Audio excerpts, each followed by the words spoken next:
Assalamu alaikum YouTube görüşler, kadirman görarmanlar, barpı, gesar tüp barakçasının kattağılışları, jana görüşler.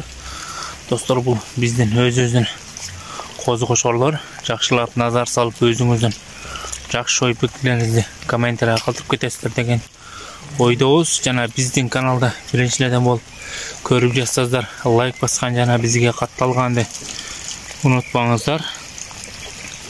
Күнгі 13 март 2022 жыл. Шундай болған qozu qoşarlar. Лайкты аябайлы баса беріңіздер.